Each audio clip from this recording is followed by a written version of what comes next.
CMR shopping mall ఆడి శ్రావణం అతిపెద్ద KG sale up to 61% offer 1+1 combo offer. So ఇప్పుడే shopping చేయండి.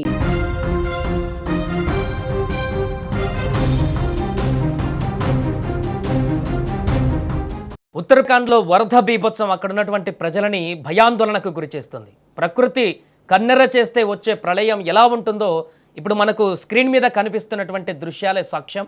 ఉత్తరాఖండ్లో భారీ వర్షాలు బీభత్సం సృష్టిస్తున్నాయి. ఇప్పుడు అక్కడ భారీ వర్షాల కారణంగా వాగులు వంకలు పొంగిపొర్లుతున్నాయి. అయితే ఈ నేపథ్యంలో చమాలి జిల్లాలో ఒక్కసారిగా విరుచుకుపడ్డ వరద ఉధృతికి కొండల్లో కొండ చర్యలు విరిగిపడడంతో క్షణాల్లో అక్కడ చూస్తుండగానే ఒక భారీ స్టీల్ వంతెన మొత్తం కూడా ఆ నీటి ప్రవాహంలోనే కాగితపు పడవల్లా కొట్టుకుపోతున్నటువంటి దృశ్యాలు ఇప్పుడు వైరల్గా మారుతున్నాయి. 100 కిలోల బరువు ఉండేటువంటి ఈ స్టీల్ బ్రిడ్జ్ ప్రచండమైనటువంటి ఆ వరద ప్రవాహానికి తట్టుకోలేక క్షణాల వ్యవధిలోనే మొత్తం బ్రిడ్జ్ అంతా కూడా ఆ ప్రవాహంలో కలిసిపోయింది. ప్రస్తుతం ఈ వీడియో సోషల్ మీడియాలో విపరీతంగా వైరల్గా మారింది. గత కొన్ని రోజుల నుంచి ఉత్తరాఖండ్లో కురుస్తున్నటువంటి భారీ వర్షాలు అక్కడ అతలాకుతలం చేస్తున్నాయి. ఈ నేపథ్యంలోనే ఉత్తరాఖండ్ కొండ ప్రాంతాలలో ఉన్నట్టు వాతావరణం ఉన్నట్టుండిగా మారిపోయింది. 2 రోజుల నుంచి చమోలి పరిసర ప్రాంతాలలో ఎడతెరిపి లేకుండా కుండపోత వర్షం కురిసింది. ఇక భారీ వర్షాలకు కొండ చర్యలు విరిగిపడి వరద ప్రళయంగా మారింది. వరద నీరు కొండలపై నుంచి బండరాళ్ళు బురదతో కూడినటువంటి ఉధృత ప్రవాహంగా కొట్టుకువచ్చింది. మొదట నీతి వ్యాలీ బ్రిడ్జి పునాదులను ఆ నీరు తాకింది. ప్రవాహ వేగం పెరుగుతుండడంతో బ్రిడ్జి కింద భాగం కొట్టుకుపోవడం ప్రారంభమైంది. క్షణాల వ్యవధిలోనే అక్కడ అందరూ చూస్తుండగానే కెమెరాలో రికార్డు కూడా చేశారు వీడియో. వెంటనే వంతెన కొట్టుకుపోయింది ఆ వరదలో. ఇక స్థానికులు ప్రమాదాన్ని గ్రహించి కేకలు వేస్తూ అందరిని అప్రమత్తం చేశారు.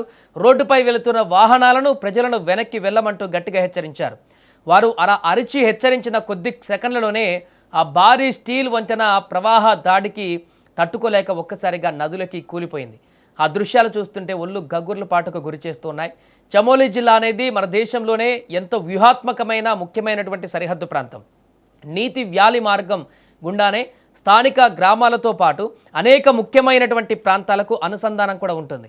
అటువంటి కీలకమైనటువంటి ప్రదేశంలో ఉన్న స్టీల్ వంతెన కొట్టుకుపోవడంతో ఇప్పుడు అనేక గ్రామాలు దిగ్బంధంలో చిక్కుకున్నాయి. నిత్యావసర వస్తువుల సరఫరా, వైద్య సేవలు అందక ప్రజలు తీవ్ర ఇబ్బందులు పడే అవకాశం ఏర్పడింది. మరోపక్క వంతెన కొట్టుకుపోయిన సమాచారం అందుకున్న వెంటనే ఉత్తరాఖండ్ రాష్ట్ర ప్రభుత్వం ఎస్డీఆర్ఎఫ్, ఎన్డీఆర్ఎఫ్ తక్షణమే రంగంలోకి దిగింది. స్థానిక యంత్రాంగం మరియు జిల్లా కలెక్టర్ పరిసర ప్రాంతాల ప్రజలందరినీ కూడా అప్రమత్తంగా ఉండాలని సూచించారు. నదులు, వాగులు, వంకలు వాటివైపుగా ఎవరు వెళ్ళవద్దంటూ కూడా ఆదేశాలు జారీ చేశారు. వర్షం తగ్గగానే తాత్కాలిక వంతెన లేదా ప్రత్యామ్నాయ మార్గాన్ని పునరుద్ధరించేందుకు బీఆర్ఓ శ్రమిస్తోంది. చమోలీతో పాటు బద్రీనాథ్ జాతీయ రహదారిపైన కూడా పలుచోట్ల కొండ చర్యలు విరిగిపడిపోవడంతో చార్ధామ్ యాత్రకు వెళ్లే యాత్రికులను కూడా సురక్షిత ప్రాంతాలకు తరలించారు, అక్కడ నిలిపివేశారు. భక్తులు మరియు పర్యాటకులు ప్రభుత్వం జారీ చేసేటువంటి మార్గదర్శకాలను పాటించాలంటూ అధికారులు విజ్ఞప్తి చేస్తున్నారు. ఇక ఉత్తరాఖండ్లో గతంలో వచ్చినటువంటి కేదార్నాథ్ ప్రళయం కావచ్చు, లేదా జోషిమఠ్లో భూమి కుంగిపోయిన ఘటనలు కావచ్చు, ప్రకృతి మనకు పదే హెచ్చరికలు చేస్తూ ఉంది. కొండ ప్రాంతాలలో అపరిమిత నిర్మాణాలు, వాతావరణ మార్పుల కారణంగా ఇలాంటి క్లౌడ్ బరస్ట్ మరియు ఫ్లాష్ ఫ్లడ్స్ పెరుగుతున్నాయి. మరోపక్క ఈ వంతెన కొట్టుకుపోవడం కేవలం ఒక్క సంఘటన మాత్రమే కాదు, మన నిర్మాణ, ఇంజనీరింగ్ మరియు ప్రకృతి శక్తి మధ్య జరుగుతున్న పోరాటానికి నిదర్శనంగా మారింది.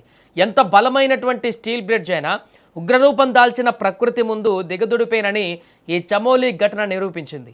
మరోపక్క చమోలీలో వర్షాలు ఇంకా తగ్గుముఖం పట్టకపోవడంతో రానున్న 24 గంటలు కూడా అత్యంత కీలకమని అధికారులు భావిస్తున్నారు. దీంతో ప్రజలు అప్రమత్తంగా ఉండాలంటూ కూడా ఇప్పుడు అధికారులు సూచిస్తున్నారు.